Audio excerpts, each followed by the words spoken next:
The following podcast is a presentation of Project Entertainment Network.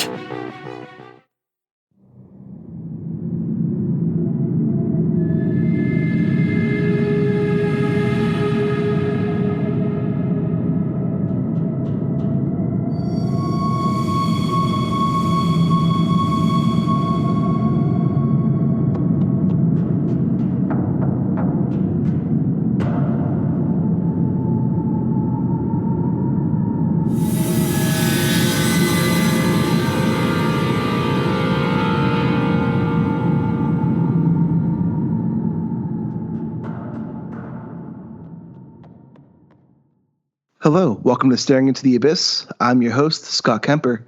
With me, as always, is Michael Patrick Hicks. Hello. Matt Brandenburg. And you thought we were done talking about octopuses. Nope. Today, we're giving you a story from the murky depths of the ocean, which is called The Houses Under the Sea by Caitlin R. Kiernan. I should note for our listeners that there really aren't many octopi in this story. Or houses.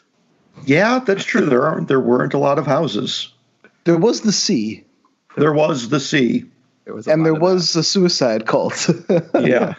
There was no old man for the sea, though. No.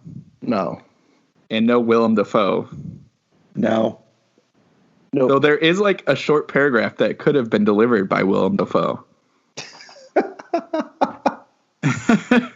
Yes, it could have been, but it wasn't. I could just see him standing there talking about a hubcap and Pepsi and Coke.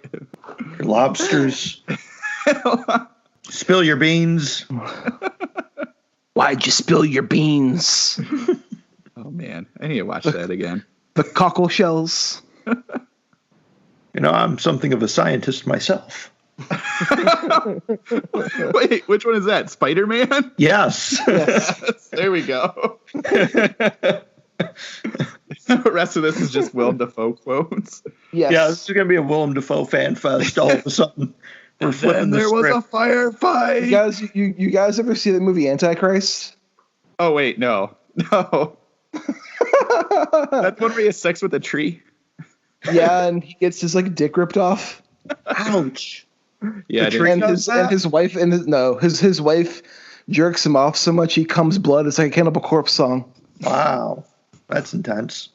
It's actually a really good movie. It's pretty fucked up, but it is really good. It's Lars von Trier, so you kind of know what you're walking into anyway. Yeah. Well, speaking of Lars von Trier, let's get into what we watched in this last week. Did you watch Lars von Trier over the week? I did. Oh, what did you watch? You know where his house is? Did you just stare at him? I decided to give the House That Jack Built another watch. Oh, nice. Which I hated that movie the first time I saw it. Yeah, it sounded intense. And I mean, I don't know. Matt Dillon is Matt Dillon, so I was. Well, Matt Dillon's really good in it, though. Yeah. No mullet. I can't complain about any of the performances. I think the House That Jack Built, if you haven't seen it, I wouldn't recommend it being your first Lars von Trier movie. But pretty much it's about the serial killer who calls himself Mr. Sophisticated. And he's reliving and revisiting 5 of his formative murders, which he views as his art pieces, which is like him killing Uma Thurman, him killing 5 children, blah, blah, blah, blah, blah. There's a scene of animal torture. That's real animal torture. So that's a heads up for that if you're sensitive. That's, I remember, because there was something I heard that was kind of like, okay. That's kind of the Lars von Trier thing. There was one movie he was doing with John C. Reilly and some other actors, and he wanted them to actually kill an animal for the film, and half the actors left. Yeah, I don't remember that in Step Brothers. I think that would have been a wildly different movie. John C. Reilly actually left the movie when that was going to happen. He was like, "I'm not going to do this." That's but the movie's pretty much. It was advertised as a horror movie, and I went in being like, "Oh yeah, another fucked up Lars von Trier horror movie. Let's go." And if you go into it expecting a horror movie, you're going to watch a movie where the director sticks the camera so far up his ass it comes out his own mouth. But if you look at the movie as a commentary on art and how the artist views art versus how the art is interpreted by the audience, and a satire about that, is actually a much better experience. Because the movie is a lot more satirical than, like, you think. The ending is still, like, the most fuck you ending I've ever seen in a movie. Spoilers, just because I don't think you guys are going to watch this movie anyway. The end of the movie, it turns out, so spoilers. It turns out the house that Jack built is a house of corpses. And, like, throughout the movie, he keeps on talking about rearranging his house and rearranging his furniture. And it's just these dead bodies he's piling up in a house. And the end of the movie sees him going to hell. Nice. And, like, his guide is Virgil. And he has to make it over, like, a chasm to get to the other side. And the end of the movie is he tries to make the jump and falls into the abyss below. And then the credits just play a happy funk song. Oh, my God. All right. It's like the biggest fuck you I've ever seen in the movie. Now, see, I thought the spoiler was going to be that it ended up Jack didn't build the house. Somebody else built him. No, it's like Bob built the house, not Jack. He's just stealing all the credit. Well, I do have another House movie that I'll save when we come back to me. But do you have any recommendations? Is it the movie House? House is a really good movie, though, but it's not House. Is it House 2? No, it's not any of those House movies. So it's not House 3? Oh, God, no. Okay. Is it the TV show House? Yeah. No, it's not the TV show House. No. Hugh Laurie's not in this. Is it House Under the Seas? House of the Seas? What is the story that we're reading? Or I forgot the title. Houses Under the Sea? Yeah. Under the Sea! It is neither of those, but I'll get back to it when we get back to me. Michael, what about you? Well, I'm stumped. I don't know what you got planned for us now. As far as what I have read, I read Hunter Shea's Misfits. I just started that last night. Yeah? Have you heard about the Melonheads previously? Do you know about the Melonheads, Scott? Oh, I do know about the Melonheads.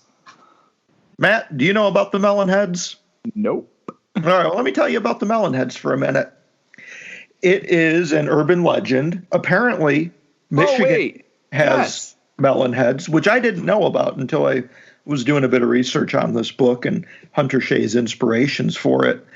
So the Melonheads are a group of disgustingly deformed, inbred cannibals with oversized, bumpy heads that live in the woods of places like Michigan, Ohio, and Connecticut, which is where Misfits takes place, in a small town of Millbury, where all the local kids know to stay away from the woods at the end of Dracula Drive.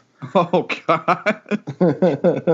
Now, Dracula Drive, that's not the real name. It's just a euphemism, a nickname that the kids have taken to calling this street because of the supposed horrors that lurk in the woods. So, needless to say, this is a Hunter Shea book. So the Melonheads are legitimately real. They're fucking out there in the woods doing all kinds of crazy inbred cannibal batshit stuff. And it follows a group of high schoolers in the early 90s. And one of their friends, Marnie, she goes with her friend Heidi to the bar. They do a little bit of underage drinking, get a little drunk. Heidi is hoping to try and hit on this guy she's crushing on while Marnie steps out for a cigarette and ends up getting raped by her ex-boyfriend's father. Eesh. Yeah. So she goes to the only one of her friends that she knows will do something about this. She goes to Mick, who, when we first meet him, he's not like the nicest guy you're looking for in a protagonist. When we first meet him, he's really pissed off at the world and his state of affairs. And as a joke, to get his mind off things, he shoots his best friend with a BB gun in the leg. So Marnie goes to him knowing that she's going to take care of her rapist. And they concoct this plan to take him into the woods and give him to the Melonheads. And shit goes wrong from there. Oh, jeez.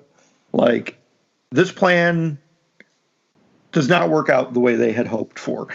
And pretty soon their lives are in danger. The lives of everyone they know is in danger. This whole fucking town could be in danger because the Melonheads need to keep their existence secret. And they will do whatever it takes to maintain their little backwoods society away from the town of Millbury and remain an urban legend. You know, they're cannibals. Did you like it? I did. You know, they're cannibals, so that's kind of my little sweet spot. So, okay. I do like a good cannibal backwoods story. They want to keep themselves secret, but they're cannibals. So, like, how do they cover their tracks for eating people? Okay, so they have, like, a point of contact. Like, there's one person in town that they trust who is kind of at the pathway into the woods. He has a cabin, and he kind of keeps them secret, and he brings them stuff. Like, he'll bring them clothes and food. He'll hunt for them. He's like the gas station guy from Texas Chainsaw, pretty much. Yeah. And so then he just keeps the town not knowing that people are missing? Yeah. And I mean, you know, there's enough urban legend going on around here. Like, people just kind of instinctually know to stay away from it. The Dracula Drive, as it's called, kind of becomes a hot spot for kids doing dares. But, like, the minute they see maybe a deer fleeting through the woods, they take off thinking it's the Melonheads. So there's a lot of that kind of internal security built up in the town. Like, people just know to stay away from there, even if they don't necessarily believe in the Melonheads. It's like, well, you know, the woods are creepy anyway, so I'm just not going to go there. So I remember now the Melonheads around here. I can't remember if it's Benton Harbor. So there's a town near me that the Melonhead story has like, I don't know if it was the originator or not, but apparently there was like this like hospital, and they were doing experiments, and that's where they created these Melonhead people, and then they kind of broke out when the hospital shut down. Oh, classic. Yeah, I had to think about it for a minute, but yeah, I read about that so they live here in Michigan. I know they're somewhere around me. If I spot them, I'll let you know. Be careful. They could be hanging out. Yeah, man, elephants. don't get too close, man. Them. Yeah, don't go looking for them. Yeah, I'll try not to. That town, if it's a town I'm thinking of, I wouldn't go there anyway, so it's all right. Okay. So how does this pair up to a Slash and some of Hunter's other stuff? You know, I kind of go into a Hunter Shea expecting a really fun ride. Misfits is not what I would really call fun. It's probably the meanest and darkest and probably the most rapey book I've read from Hunter Shea. Ooh. There's only a couple rape sequences, but I think that's probably two more than I've ever seen him commit to page before. Oh, you never read Swamp Monster Massacre then? No, I haven't.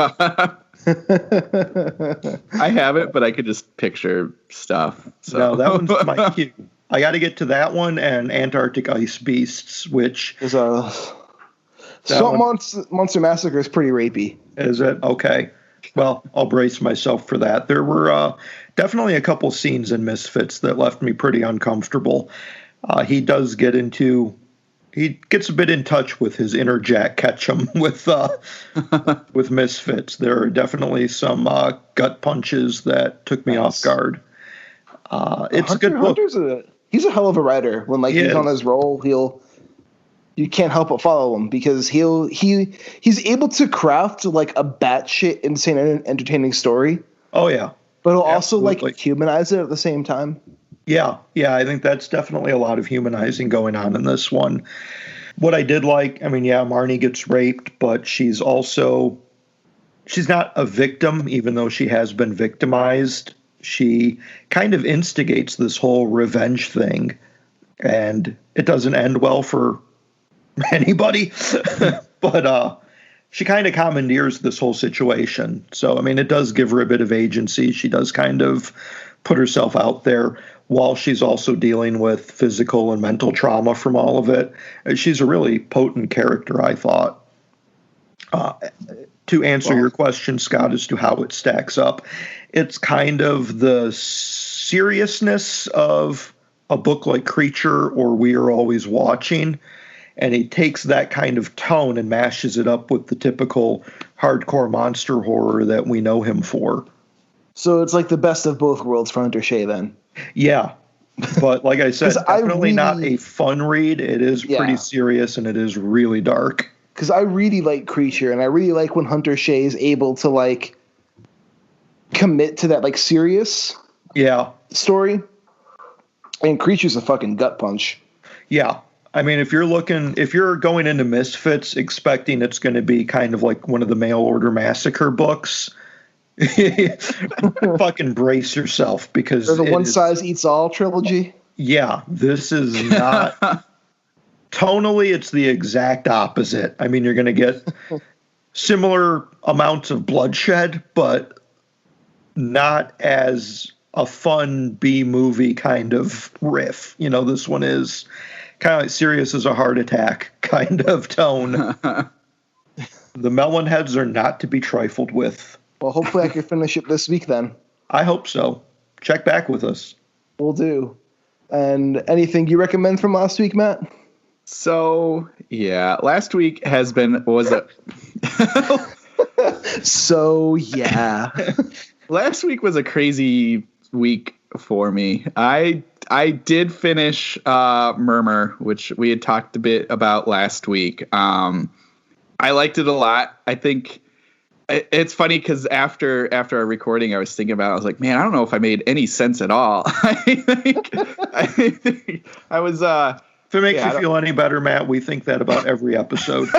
Yeah. All right, good. So that was per the course for me. Whenever I edit these, it's like, okay, is Matt going to get to a point here? Can I cut some of this? What can I salvage from this?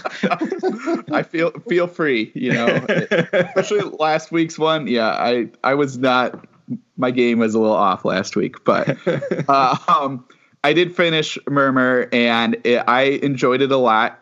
What I realize now, it's, and this isn't a complaint or knocking it or anything like that, but it's basically like the very basic concept of battling for his soul. The main character had pulled his soul out and put it in a box, and he has a couple demons trying to go after this. Oh, this is the Freevault book, right? Yes, yeah, Patrick Freevault book. Okay. Sorry.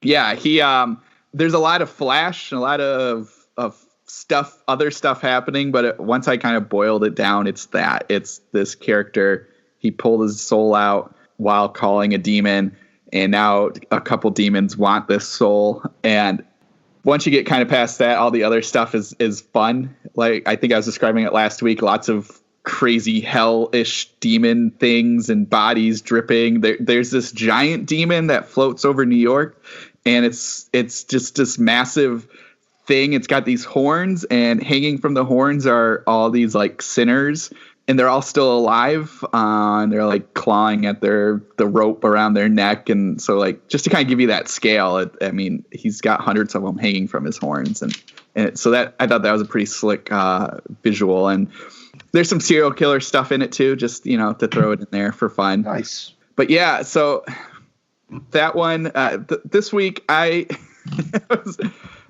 decided, I was like, oh, I'm going to write this story about Krampus, and I burned through a story. The next day I was like, that sucked. And so then I had stress, and then I rewrote a story from scratch. And so my week has been, yesterday I finally finished it all and turned it in, and now I'm ready to enjoy the rest of the weekend. If it makes you feel any better, Matt, I just started a story about a punk rock band fighting Nazis. Yeah. So, and I'm in the middle of wanting to trash it because I hate everything about it right now. So I have, so this story, both of you make a cameo, and in the other story I had for a different thing, I do a number of punk rock references as well. So hold on, I make a cameo in a Krampus horror story. Yes, you do. Oh fuck yeah! Oh, It's a I short would one. give you a big hug right now if we weren't socially distancing. I did have something else, but once we'll go back around and I'll get to it. All right. So, Unsolved Mysteries came out on Netflix this week. Hold on, is this your house show that you were talking about? Oh, let me go to the house one then. I was saving that for the last. You're keeping us in suspense. Yeah. I saw a movie called Abattoir. It's Abbeitor, I think. It's on Amazon Prime. Is this the one where the guy is building a house out of different rooms that have been used at previous murders? Yes. Okay. I've heard about this one. Haven't seen it. So the acting is not good. But everything else about the movie is really good. And because like we watch a lot of horror, especially like lower budget and indie horror, I'm kind of a bit more forgiving for like bad acting if the concept is good and works. And holy fuck, does this concept work? It ends up being like, if you like weird fiction, serial killers, and Silent Hill, and can overlook spotty acting, All right. Yeah. you'd enjoy the fuck out of this movie. This sounds amazing. All right. It's pretty much about a man who buys houses that a murder happens in. Then he literally removes that room from the house. Like straight from the foundation. Oh, I love this already. And this news reporter woman, this journalist, who's crushing on a police detective who it takes place in current time, but they both dress like it's the 1960s. It's fucking weird. And they end up going to search for what's happening to these rooms and this mysterious man who's buying them. And he seemingly has like an unlimited amount of money, just buying these houses and removing the rooms and then selling the houses. Oh, that's crazy. And so, like, is it just like an empty space? Like, what does it look like? Yeah, it's just like an empty space. Okay. Like the drywall's like still there, or like the foundation's still there, but the floor's gone. All the walls like that you can see in the room are gone. The ceiling's gone. The furniture's gone. Oh. Everything that like was involved with the murder is gone. And he has a giant mansion made out of these murder rooms. I love this. The acting, again, is not very good, but the rest of the movie is really compelling, and I really dug it. IMDb has like it lists as a 4.4. Fuck that. It's much better than a 4.4. And the old man, I think he's the abattoir, right? The old guy? Yeah, the old guy's the abattoir. He was the original sheriff in Sons of Anarchy, if that does anything for you. Just a little trivia that I know. It's directed by the guy who did like Saw 4 through 6. If that does anything. Really? Huh. Yeah. You know, what's up with all these house things coming out? Isn't there a Kevin Bacon movie about a house? Yeah, that looks like it was ripped from, what was that fucking book? House of Leaves? Yeah. I think it is based off of a book, but not that one. Yeah, I saw that, like, people kind of... Might be some copyright issues then. Yeah, it's also a $20 rental on iTunes right now, so fuck that. Fuck that. Oh, yeah, no. You can't do that right now. I talked about this with The Hunt and everything. If I had friends over and they had a $20 rental for movie in theaters, I could justify that because we could all pitch in. Yeah. Yeah. But if it's just me, fuck that. Yeah. Yeah. I mean, one of my main issues with it is like, okay, yeah, if I could get a group of people to chip in, which I can't because we're in fucking quarantine and socially distancing, and I can't have a movie night with people chipping in to help me pay a $20 movie rental. Yeah. Yeah. But worse than that is when they put these movies out for $20 to rent it, 2 months later it's out on disc and you can get it for cheaper than it costs to rent it. Yep. Hell, half the time, like if you wait a month, it'll be free on Prime. Yeah. Man, so I ended up buying The Invisible Man because they came out with the 4K disc. Still haven't watched it, but 2 months before it was released, it was a $20 rental on iTunes. I was able to get it for $20 as a 4K disc to own for the rest of my life. And it came with a free digital copy. So it's like, why would I want to rent this when I can just be patient and own it? Oh man. Right at the start of all this quarantine stuff, we've do these movie nights every Friday with the kids, and it was right when Onward came out, so we rented that, and literally like a week later, Disney Plus is like, "Hey, it's free now," and I'm like, "Motherfucker!" How was Onward? It was good. I mean, it's like its usual stuff. I liked it because there's a lot of fantasy and D&D kind of stuff in it. It's not one of their better ones, but it's still fun. Okay. Yeah. I mean, my setup's a little bit different here because my kids are too young to sit down and watch a movie. I mean, it's hard enough to get them to just stand still and get them dressed in the morning, let alone have them sit down for an hour and a half, 2 hours and watch a movie. They don't have that kind of attention span because the one is 2 years old and the other is 4, and it's just not happening. Yeah. Well, speaking of attention spans, I will say Abattoir is kind of slow, so it does require a little bit of an attention span. Yeah. But I'm the only one in this house who would sit down and watch a horror movie, so I'm not going to spend $20 to rent it. I'm the only one who's going to. Fair enough. So I do recommend that movie. You guys have anything else? I have like one more.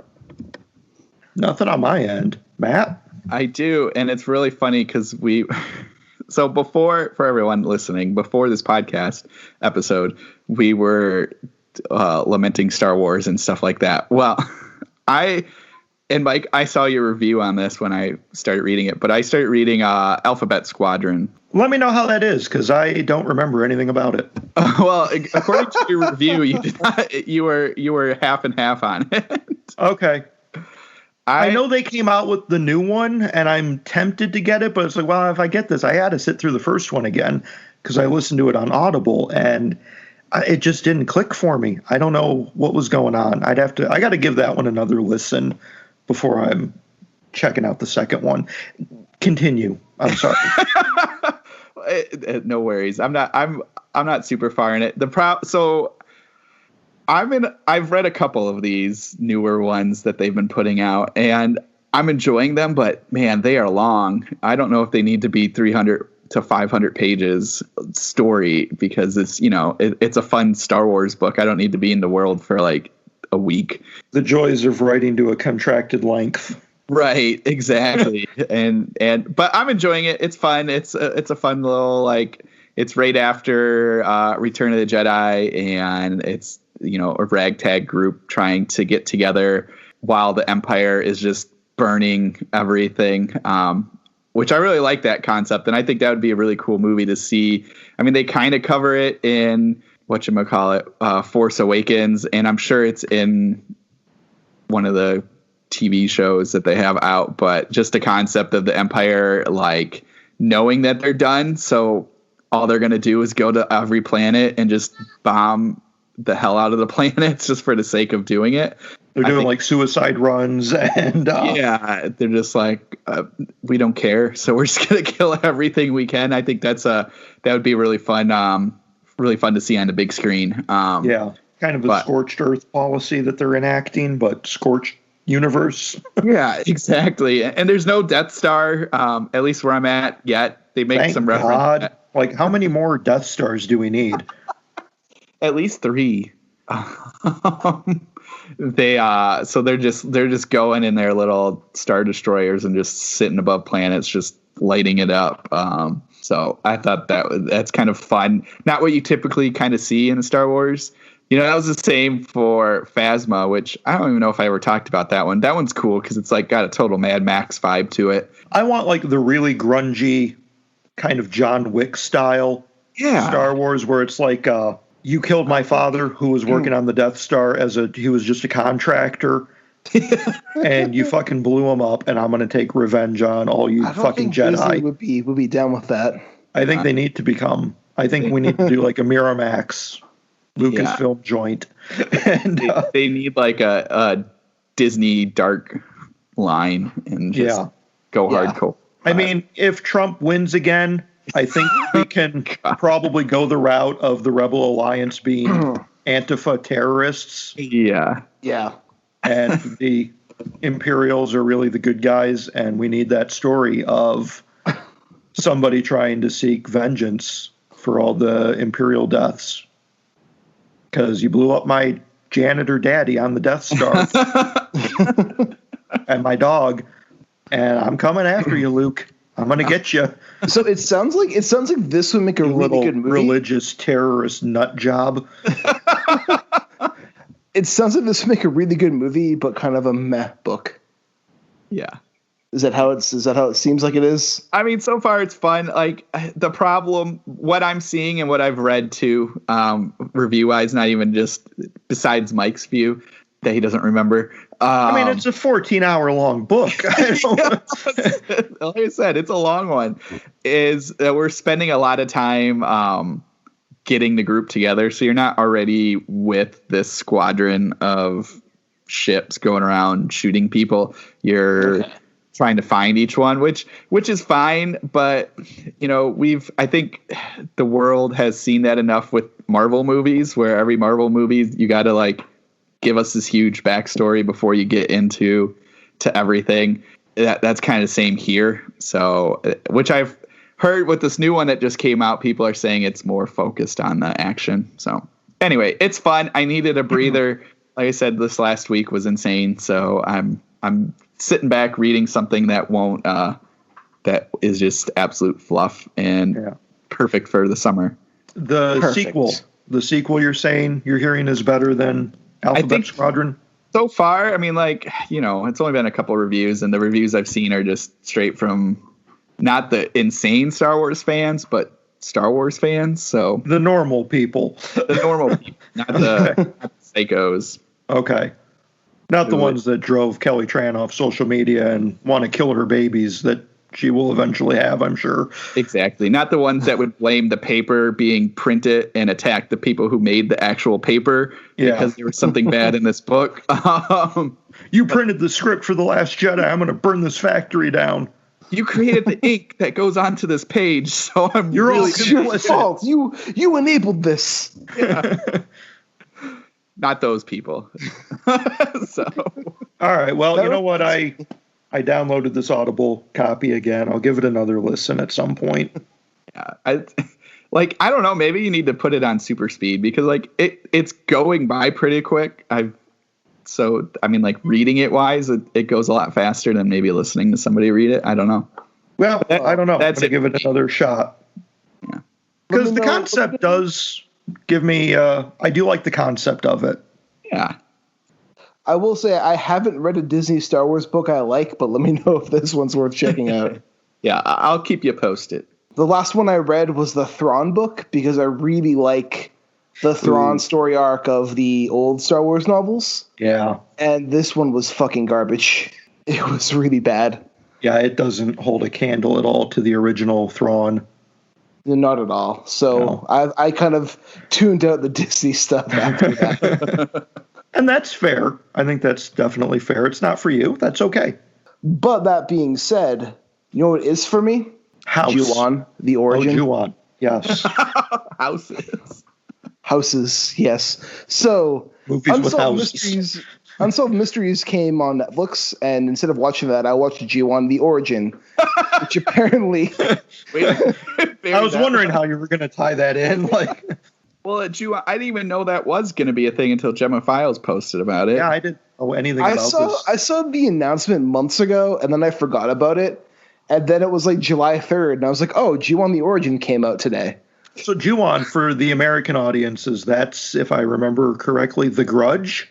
Yes. Okay. And technically the American remake of The Grudge is just a continuation of the Japanese movies and not really a remake. There's like a weird timeline to those movies where like none of them are really remakes. It's all kind of like set in different parts of the same universe. So it gets confusing timeline wise. But this movie is supposed to be how the Grudge House became haunted. It's really good. But if you go into it expecting the death rattles and the meowing boy, you're going to be disappointed. The series is more focused on grief and the human horror element of it, and kind of like Japan's collective grief that people hold in, and how grief manifests in physical forms, specifically this location of the Grudge House. The series opens with a guy receiving a tape from a medium who's talking about like a haunted house and hearing footsteps at night, and other people related to this incident. Spoiler for episode 1, because this kind of sets off the entire thing. The climax of episode 1 reveals that one of the main characters, her teacher tried to sleep with her, and her mother got involved instead, and they had to move out of the area, and they were disgraced. And her classmates found out about that, and her classmates take her to the house that becomes the Grudge House, and they rape her, and they photograph her, and they tell her that if she tells anybody, they're going to send these photographs around. Oh my God. Jesus. And that's how the series pretty much begins. It ties into like this idea of grief, sexual violence towards women, child abuse, and kind of older Japanese culture and the negative effects that it has. And it relates it into this location that the haunting eventually spreads out of. It gets really fucked up at one point. I mean, it already sounds like it. Like, spoiler alert for the series. I don't think you guys would mind too much, but for the audience, spoiler alert, the 3rd episode has a woman who's married and she's pregnant, and she reveals to her husband that the baby isn't hers, and she only married him out of obligation.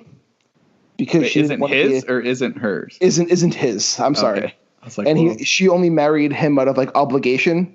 So the whole time she's been lying to him that it's his baby, and he murders her, and then cuts the fetus out of her stomach. Oh my God. Jeez. That's intense. Yeah. Because he tries to save the baby. And he buries the fetus he takes out of the stomach at the Grudge House. Jeez. This sounds messed up. Yikes. It is not a pleasant series. No. I really liked it, but if you're going into it expecting the and the meowing boy, then you're going to be disappointed. But overall, like, I'd say Ju-on is worth checking out if you're interested in Japanese culture and like the lore of the Grudge movies. It's only 6 episodes, and each episode's like 30 minutes long.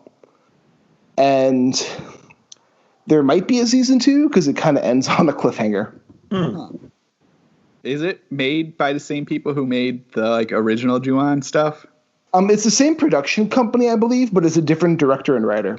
Okay. I know the guy who made Ju-on, he's kind of wanted to move away from it for a while.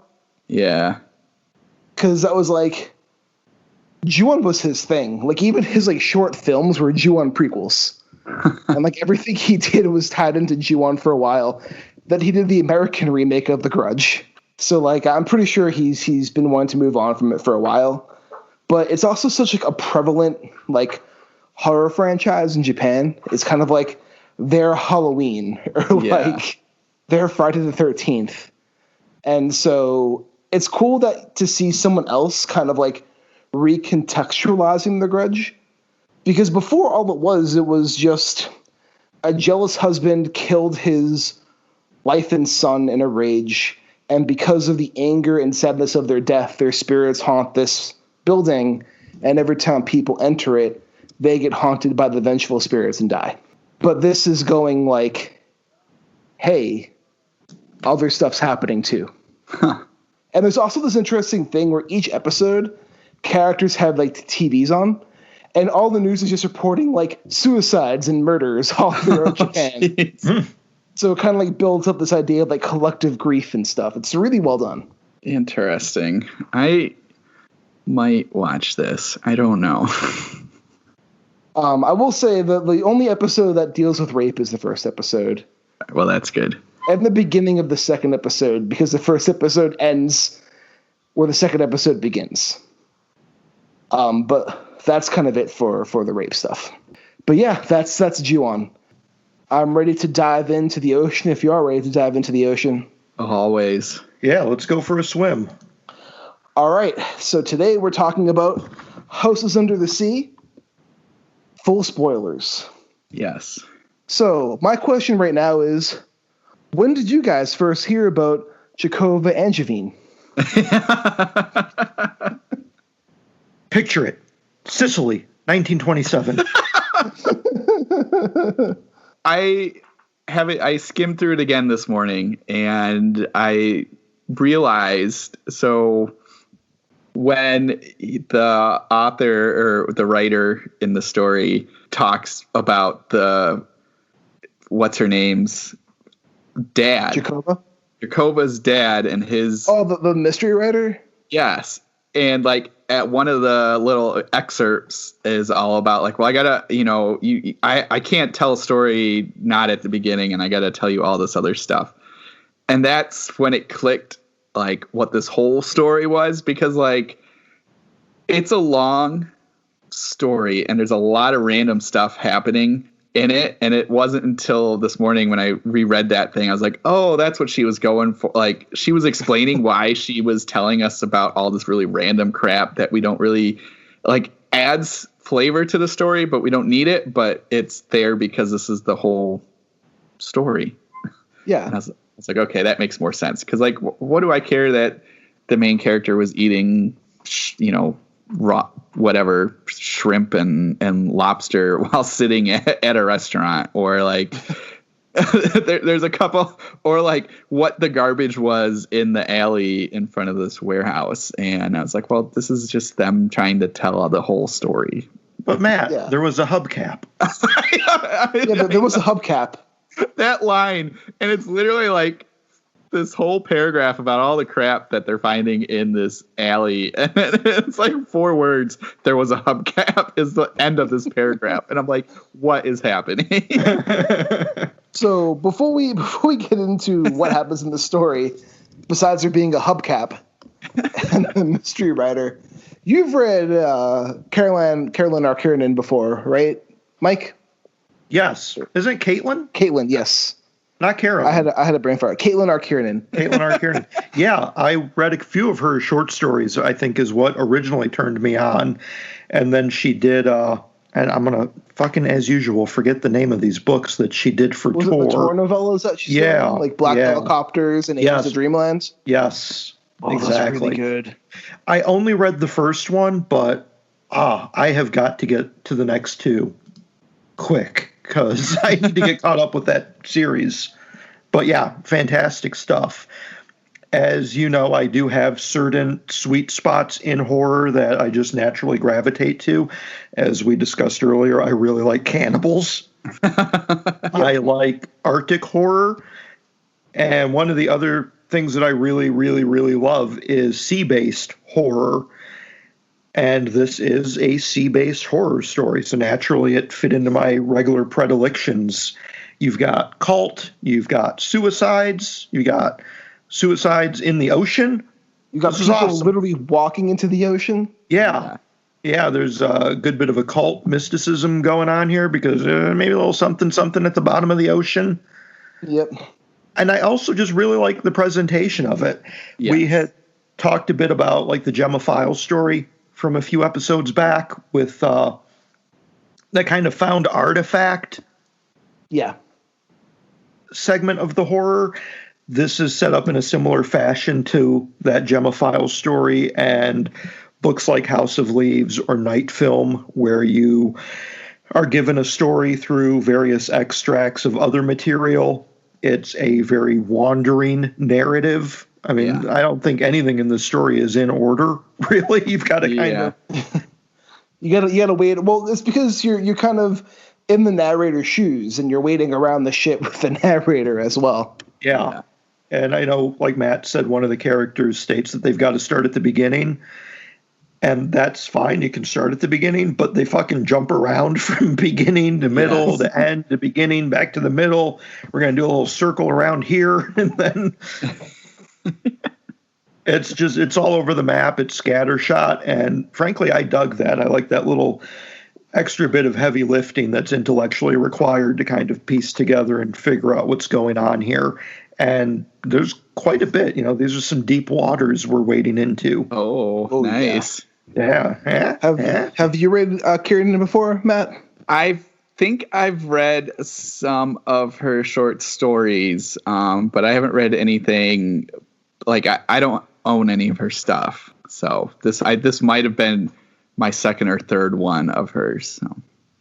And I dug it. I get halfway through, I was like, there's no way I could, the way she had this all planned out, because it does jump around so much, but it all kind of connects, and everything, like most of it connects. The hubcap does not connect to anything.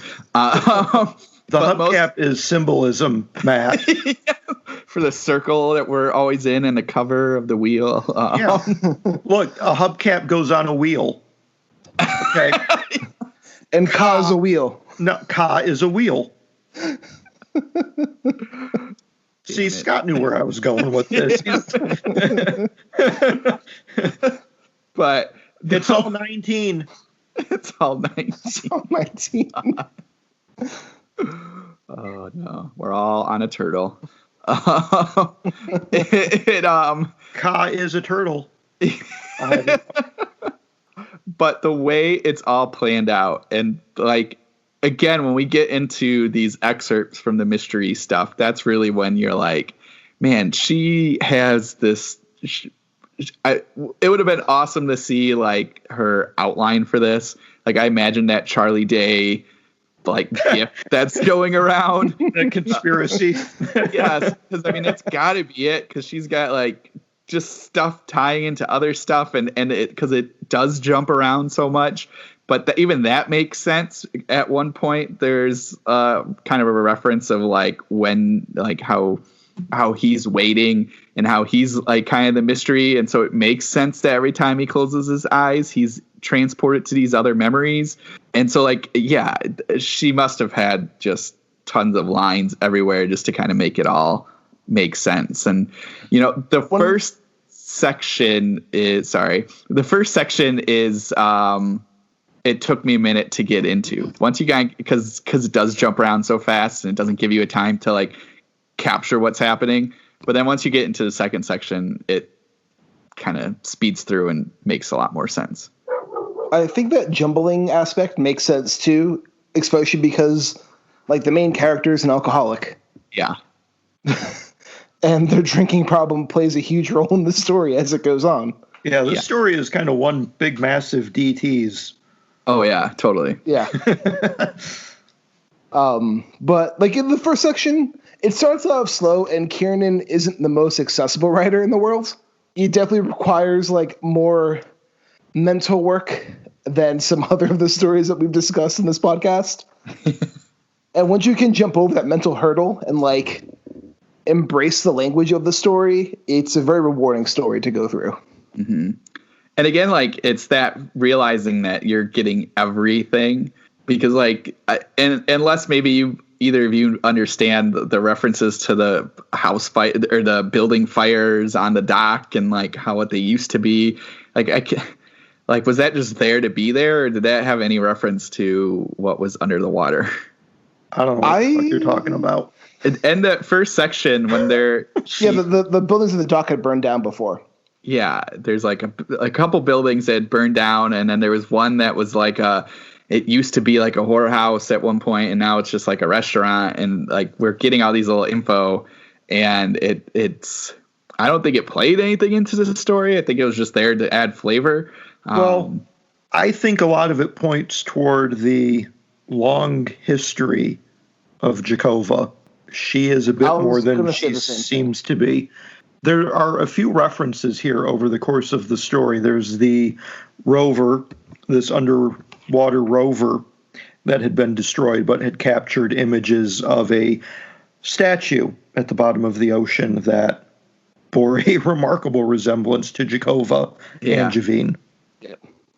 After she has waded into the ocean and committed suicide, our narrator... Are you sure she committed suicide, Mike? Well, that's what I'm getting to here. Our narrator returns to that warehouse and is confronted by a 10-year-old girl who knows an awful lot about him and what he's working on. That seems to indicate to me that that's Jakova reborn. Well, but that is interesting, and I'm wondering about that too, because what she's saying, what the little girl is saying, like, basically saying, like, you're a splinter in my... I'm reading the quote. You are a splinter in my soul always, and she would drag you down to finish my own darkness. So I was thinking that... I agree. I think that child is Jakova, but it feels like it's tied to... There's something else down there that is like... that wants to torture Jakova by torturing this guy. Like, I feel like there's like a bigger thing down there that is causing that like sent her little girl self, because I'm trying to yeah, it took me a second again to think that girl was, or the child in this warehouse is Jakova, but I also wondered if that was just like an image to be like, hey, you need to get out of here and not come down. I don't want you to come down to the ocean because I like you. I don't know. Yeah, well, I think it's probably both of those things. I think she is trying to save him. But when you look at the extracts from the books that Jakova's father had written, he documents in his novels as a fictional take of things that she has done previously, where she has led these men and women of a cult into the waters. She's done that before. She's going to do it again. She has done it again, and she will do it again. And even like his mystery novels, he has this whole like water plays a big role in them. Yeah, occult activity plays a big role in them. These mysteries under the ocean play a big role in them, and this all kind of ties into Jakova and her cult and whatever is under the water and how Jakova's tied to it and connected to it. Yeah, and I think that long history of Jakova is what ties you into the history of these buildings. Like, okay, yeah, this warehouse wasn't always a warehouse. This restaurant used to be a whorehouse back in the 1920s. And it's like, okay, this is her firsthand knowledge of these things. There's no way that this woman in present day, unless she's a massive local history buff, would probably be aware of these things. But she knows it because she has lived through it in a previous incarnation. That's interesting. Sorry, I totally, maybe I have to read it a third time. I totally did not see it as her like reincarnating. Though the history stuff I had no idea about, but like, because I think near the end they talk about that her getting pulled under. So that made me wonder, like, well, when she got pulled under, she saw this ancient being that's under the water. And so like, and then they were always kind of after her, or she started worshiping it. Cause like, even again, pull it back into those fiction references. They talk about seeing mermaids and stuff under the water, and that this thing has been kind of waiting. And so that's my take was that there was something under there. She happened to come across, like, they pulled her under, and now that she's back out, she knows that there's something darker and just like weirder in the world, and that she kind of creates this cult for it. I didn't think of it as her reincarnating every time. That's interesting. Yeah, I think she's reincarnating to bring those cults to this creature. She's feeding it. Yeah. That's what I took it as too. And I wanted to go back to Little Girl as well, because like Matt quoted the last thing that she says. That's a fucking creepy 10-year-old. It is. Right? But even if you go to like earlier on, when after Little Girl's like started talking to the narrator says, it goes, "And then where should I be? I asked, and my breath fogged in air gone as frigid as the dead of winter or the bottom of the sea." "All the answers that were here," she replied. "Everything that you're asking yourself, the things that keep you awake, that are driving you insane, all the questions you're putting into that computer of yours, I offered it all to you. So the whole idea, like, I offered it to you. I know these secrets. These secrets are here. So like this 10-year-old girl has some connection to Jakova, like hands down. Yeah. Maybe she is Jakova reborn, or she's another aspect of Jakova. Maybe Jakova is like spreading herself around. Yeah. And that's because I wondered that, especially kind of when we get to the very end, and are all the kind of references to them, the narrator actually writing this. There's a number of paragraphs throughout the story where the narrator's talking about, like, well, I spent 5 hours on those 4 paragraphs, or my editor is going to tear these apart. Is what I was wondering, is that the next cult quote or starting of the cult is this guy or person, this narrator writing the story? Like, and did she know, like, did she infect all of this into him or the narrator to get the story out again? Because she makes references to, or they make references to Jakova's book that kind of like nobody really liked, and it did, a lot of people panned it and everything like that. So she couldn't spread the message out that way. So she started the cult. Maybe this is the next step, is like, well, I'm going to put this story out so that people can kind of see this thing. Because I think that's what we're kind of seeing when the narrator, every time the narrator closes their eyes, they say that, like, I'm not remembering these things, I'm in these things, in these memories. So again, we're kind of getting this concept that Jakova's infected the narrator and is trying to make them remember everything so they can put it down. One of my favorite parts is like the chapter or section 6 of this, after a little girl, and he just writes, I know exactly how all this shit sounds. Don't think that I don't. It's just that I finally ceased to care. Yeah. He's like, I know this sounds crazy, but fuck it. Yeah. Well, it sounds crazy because it is. Yeah. I also like, there's like a few things from earlier too, like Jakova and her scars, where like, yeah, she's cut like kind of gill like scars into her body, or sucker impressions. Yeah, or sucker impressions to like survive underwater. Yeah, which I think again that kind of ties to I think that when she got pulled under when she was like 7 or 8, and that's what it was that pulled her under. I'm trying to remember if they referenced that a little bit more. But yeah, I thought that was cool. And just like her skin being like pearlescent and everything like that is really creepy. And it's interesting too, you had mentioned earlier, like she's trying to get the writer to document all of these things, which is something her father had presumably tried to do previously, which makes me wonder how long her history actually is and whether or not that previous writer was really her father. I don't think we have any reason to doubt it's her father. No, probably not, but it still makes me wonder. There's this, I'm flipping through near the end because I think that's when we start getting a lot of the stuff. We get so there's this rover that finds this canyon in the water and then goes down, and like Mike was saying, they find, at first all we get reference to is this stone with the letter B carved into it, and it's clearly a letter B carved. It's not like natural. And so like and the way the narrator and the way Caitlin kind of writes it is just like, well, I always stop it right because this video cuts out for 12 seconds and I always stop it at the 11th second. It was the letter D. Oh, the letter D. Which I'm thinking is D for Dagon. Yes. Yeah, I was thinking the same thing. I think they make a reference to that later too. Yeah. But again, going through it again, I picked up on the fact that there was more to the tape at the beginning. Like, because at the beginning, when the narrator's like, "Oh, I stopped it at 11 seconds," you're like, "Oh, well, the tape was done, and that's why they stopped it."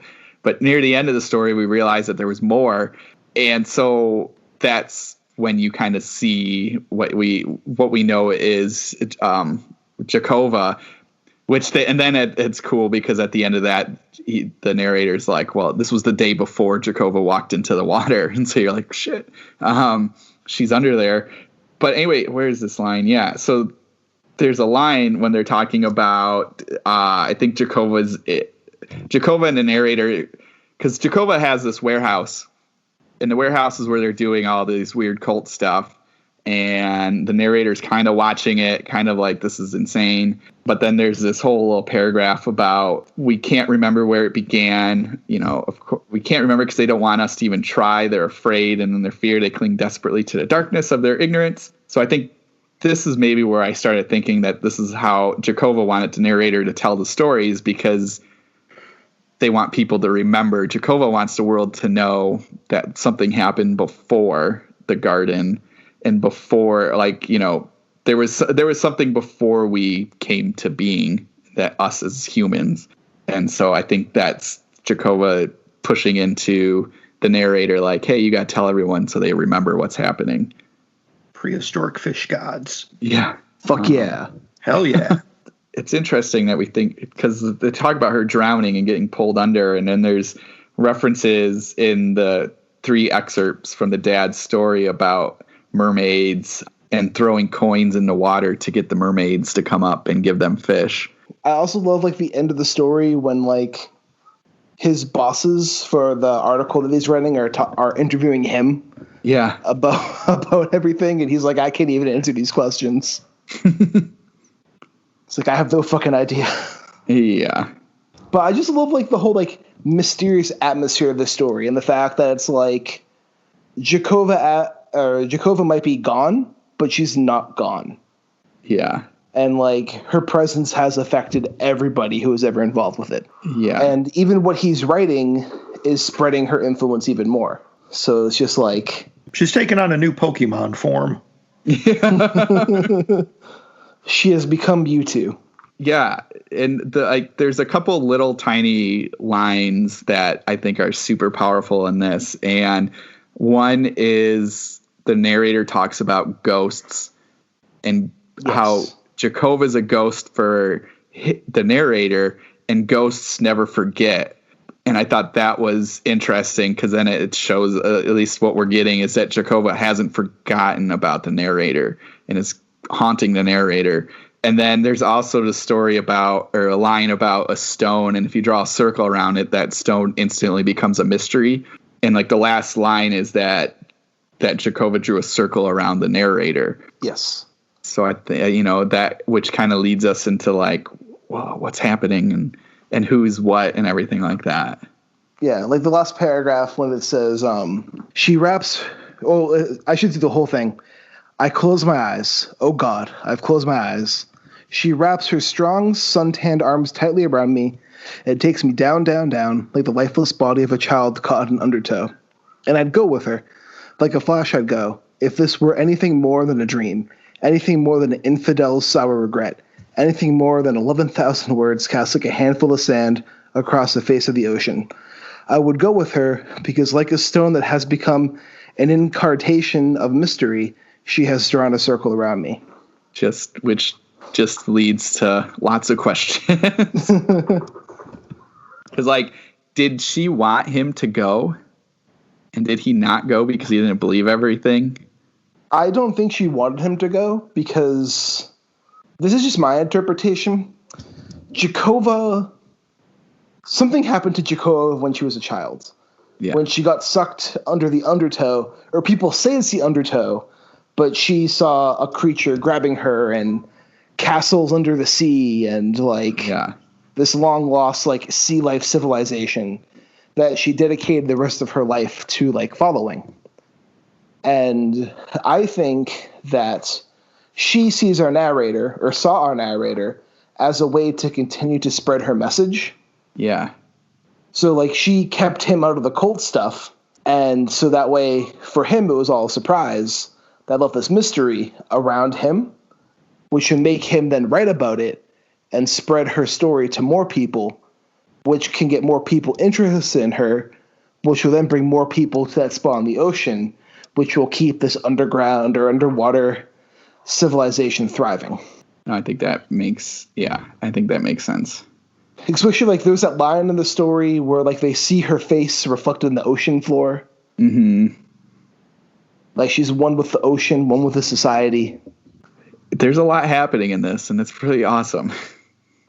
Oh, it's a great weird fiction story. Because even like that first introduction, the narrator is back to America and wants to decompress.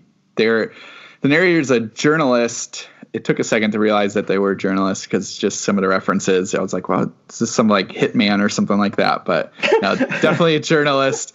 And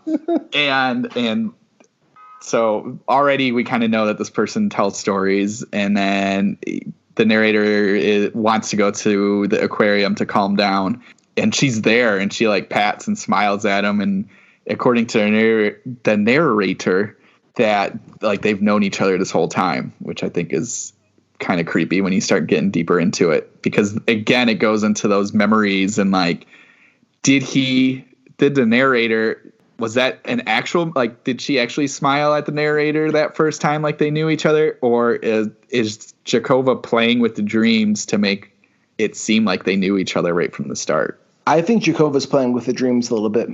Yeah, I think so too. What do you think, Mike? I would concur. So yeah, I think she's definitely got some abilities here, and she's kind of fucking around with a lot of stuff. Jakova doesn't strike me as a person who's entirely 100% human.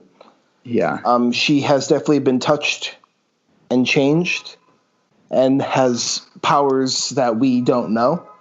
Yeah, whatever dragged her into the sea as a child certainly changed some things. She's become this creature's familiar. Yeah. And she's got some powers as a result of all that. She's communed with a god, and it has changed her. And I loved all the descriptions of the warehouse, like even before he goes to visit it as an abandoned warehouse. So it's after the hubcap?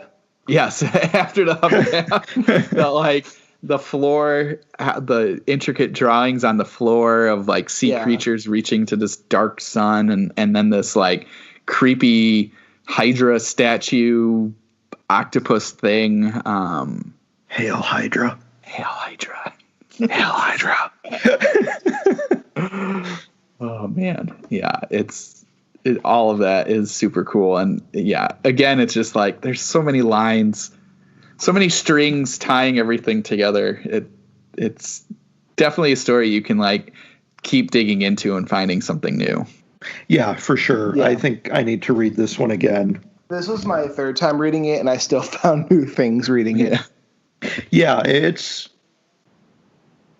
a longer short story, but it's not too long. I mean, there's a lot going on for as short as it is. I'd say this is kind of like it's like a novelette type length, maybe. Yeah. Not a novella. I think the writer at the end gives us an accurate word count of it being about 11,000 words of which I love that little like add in just to kind of make it feel like you're actually reading the real, like this is a real account. I think that's the story itself becomes another found object, like the video and the books. Yeah, and then we found the story. And Jakova herself is a found object, I think. Yeah, I could see that. Yeah, I'd say this is definitely one of like, I'm trying to word this properly. I would say this is one of the best or quintessential weird fiction stories of like our generation. It's weird enough. It's spooky enough. Nothing explained. Everything's just taken at face value. It's like, okay, weird shit's happening. Here it is. There's no explanation for it. It's like, I think we've said it in an earlier podcast, or I heard it somewhere. It's, talking about like H.P. Lovecraft and his kind of Cthulhu water cult stuff. Mike, I think you said this even once, how like what people have done with it, like what he hasn't written, but what people have taken from that kind of his concepts are almost way better than what he's done. Oh yeah. And this is 100%. Yeah. And Kiernan, I think, is definitely in that top tier of authors who have taken Lovecraftian material and have done far and away more exceptional work with that material than the originator. Yeah. And that's definitely this. This is heads and tails are better than anything that I've read of H.P. Lovecraft. And H.P. Lovecraft is great because he's given us all this stuff, but I think people have taken it and pushed it so further. For as problematic as he is, I do greatly appreciate the mythos that he created and the sandbox he has allowed us creatives to play around in. This story, Houses Under the Sea, he never could have written this on his best day. Yeah. Well, we'll see, even for Lovecraft, even during his time, he encouraged other people to play in his sandbox. Oh, yeah. I mean, Robert Bloch, he had in there. I mean, Robert E. Howard has a Cthulhu Conan story. Yeah. So it's like... Yeah, he gifted this, as shitty of a human being as he was, even for his time, he was bad. Yeah. He has given us a very rich sandbox to play around in, and I do appreciate that, even if I abhor much of what he stood for. And Kiernan is definitely one of the best writers working in that sandbox. Oh, yeah. I mean, this is just a perfect example of that. I mean, not only did, I saw at the bottom, this was like 2003 that it was published in, and what she did with the kind of that mythos or that concept, and then what she also did, like Mike was saying, with just taking all these disparate ideas of like the story excerpts, and we get these little like paragraphs from articles, and there's even like parentheses from where the article came from, and like you get all these little like pieces from different media, and I think she ties that all together into this like awesome kind of thing. I love just even again going back to this excerpts from the books. It's really neat how she plays it up. Caitlin plays it up because like the narrator is talking about reading all these biographies about the cult, and how in each of these biographies they maybe put a line or two about the dad being a mystery writer, and then the narrator's like, well, I've read all those books, there's a lot more involved in it. And just that, like, even doing something like that of just saying like, well, biographies gave us a hair, but let's go into the actual story, and here's that novel, and here's when it was published and who published it, and it's just like gives this story kind of that like such a real idea and such a real concept, which is, I agree, amazing. So I think we're all in agreement that if you haven't read Kiernan, unfuck that. Yes. Yeah. And this is a really great story to start with. You can find this story. I read it in Nightmare Magazine issue 8. Yes. It is also in one of her very best of collections, which she's got actually several. The very best of. Well, she has a couple like greatest hits, I guess you would say. Yeah, I have one of her recent ones from Subterranean Press. A lot of them are out of print, or a lot of them are sold out through Subterranean. Mm-hmm. But she has one that Tatchion put out that's called The Very Best of Caitlin R. Kiernan. Nice. With and this is the third story in this, I think. I have the paperback in my hand. Okay. It has an introduction by Richard Cardry, and it has this third story is Houses Under the Sea. It has Bradbury Weather, another really good one. It has The Ape's Wife, Steam Dancer 1896, The Maltese Unicorn, Prayer of 90 Cats, Interstate Love Song, Murder Bell number 8, which is a fantastic story. So, I mean, you really can't go wrong. The Maltese Unicorn sounds interesting. I'm wondering what kind of a riff it is on the Maltese Falcon. Yeah. It's a really good one, too. But, Kiernan... I was just going to say, I want to go back to something you said earlier with placing this as one of the quintessential weird fiction pieces of our time, because that's a very bold statement. It is. I read a lot of weird fiction of our time. What would put up there? Like, what falls alongside or under this story? What makes you put this as a quintessential? I can make a list. Good question. I would say this for me is quintessential because it takes something weird, aspects of deep time. It also takes aspects of Lovecraftian stories and contextualizes it into like modern day where instead of like, I'd say another quintessential weird fiction story would be like Victor LaValle's The Ballad of Black Tom. I know people say Victor LaValle. It's Victor LaValle. Are you sure? I am positive. Okay. He's even said it's pronounced LaValle, like before. I also know someone with the same last name, and it's pronounced LaValle. Okay.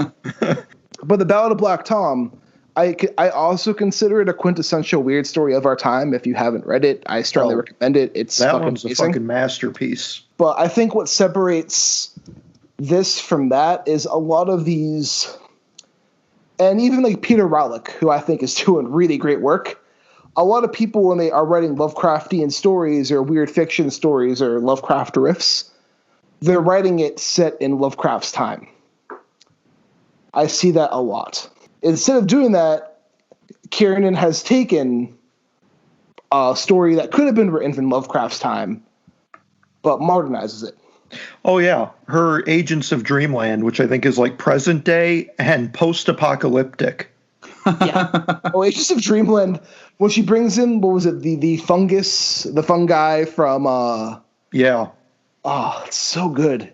Man, Agents of Dreamland's a fucking masterpiece. I love that novella. Yeah.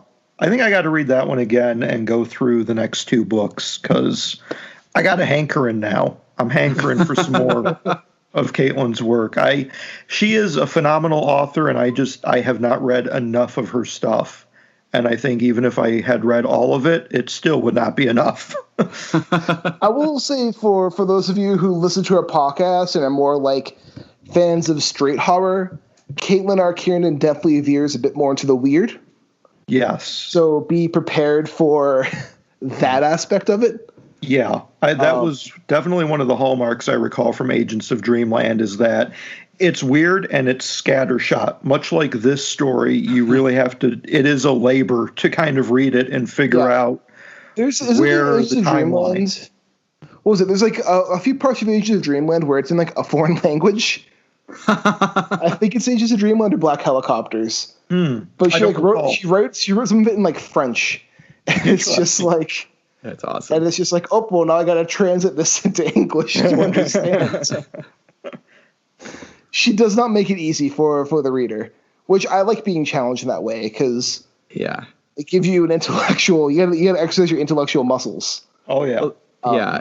And you get like a reward for rereading it, like because then you can kind of pick up on some of it and realize what she's doing. And I appreciate that. You know, there's some stories you read and you're like, oh, I don't need to read this again because I know what happens. But this one, you're like, I want to go in again because of this, and I want to see what's happening. And I appreciate that.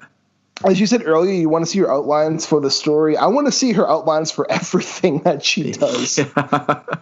I'm sure the amount of work she does outlining these stories just to make them work, because there's no way you can write something like this like off the cuff. No. As soon as I started getting into the excerpts from the novels, I was like, there's no way she just was randomly putting this stuff together. That is like one thing that I do wonder about is just how much outlining was done here. Yeah. I'm sure a lot. To have this make as much sense as it does. Yeah. Because just even like, again, to go to those excerpts, I just love them. I love because like they're not – it very easily could have just been like the line or two that tied directly to what she's trying to tell us overall. But they're not. They're like 3 or 4 paragraphs that, you know, honestly tied to nothing in the story, but it gives us enough to make us think that story is a real – like that's a real book that somehow came out. You know, it's like just everything in it about like staying at this hotel and smoking a cigar. And like you get such a in-depth and into this world. And then you're like, oh, well, that's literally just a story that has never been written. But we're just getting it. And I'm like, there's no way she had to have planned all of that. And I will say, if you do enjoy weird fiction and you do enjoy Kiernan's work, she does a lot of work with Subterranean. So if you enjoy collecting limited signed hardcovers, she has tons of them through that press. Like her last one was Houses Under the Sea, and it was a bunch of her like Lovecraftian weird fiction stories. It's like 600 pages. Nice. I don't have it, but it's sold out before I could buy it. No, I definitely have to hunt down some more. I thoroughly enjoyed this.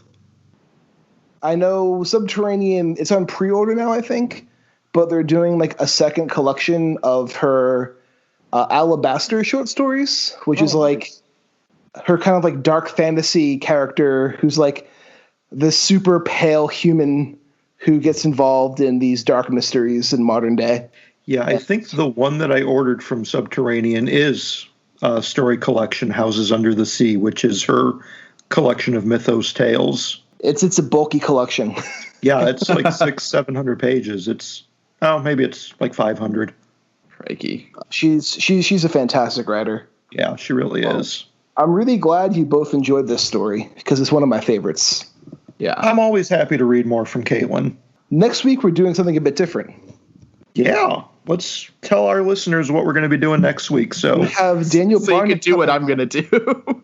So they can do what you're going to do, and we can get this hate train rolling. Because we have Daniel Barnett coming on, and we're going to be talking about the fucking masterpiece that is The Last of Us Part 2. You just made a lot of fanboys on the internet very angry. I know I did. Oh man, I haven't played I haven't played this. I haven't played the first one. Do I need to watch how the first one goes so I understand the second one, or do I need to watch or can I just watch the second one? I think to get the most emotionally out of the story, watching them both helps. But if you want to prepare for next week, you can just watch the second game. Yeah. Oh, I mean, you're going to be looking at like 40 hours of gameplay footage to catch up. Yeah. I think if you treat it like a week of a full-time job and just do 8 hours a day, you'll be able to get caught up in time. Yeah. I'd also recommend, and this goes to our audience too, if you want to watch the videos to Let's Plays to be prepared for episode, it's okay to skip around, because even in the gameplay footage that people are playing through, there's long parts where there is no dialogue and there is no story. It's just fighting. Yeah, you don't need to go through and watch every single level play by play. If you can find cutscenes that you can watch online, that'll do you pretty well. Right. Yeah. I'll do some hunting. There's no way I'll be playing it this week. I don't even own a PlayStation 4, 5, whatever this thing is on. So yeah. For all the listeners who think I talk too much, this will be a perfect opportunity. Perfect episode for you. Well, to be fair, this game's really fucking sad, so you'll be able to provide some comedic relief. Yeah, excellent. That being said, Mike, where can our listeners get in touch with you? They can go to my website, michaelpatrickhicks.com. About the only social media I'm active on anymore is Twitter at MikeH5856. And Matt, what about you? I am on Twitter at BrandenburgDM. And you can follow me on Twitter at Rudy53088. Before we sign off, remember to give us a rating and review on podcasts and all the streaming apps that we're a part of, because it helps us in the algorithm and spreads the abyss to even more people. You can follow our podcast at Into Staring. And this is Scott Kemper saying, keep staring. Bazong! It's Bazong, the Bizarre and Weird Fiction Podcast, hosted by me, Mr. Frank. Bazong is the showcase podcast of the bizarro fiction genre. And those who write weird and read weird are going to love this podcast, where each week we talk to everyone who is anyone in the bizarre and weird fiction realm. So join us here every Monday, presented exclusively by Project Entertainment Network. This has been a presentation of the Project Entertainment Network.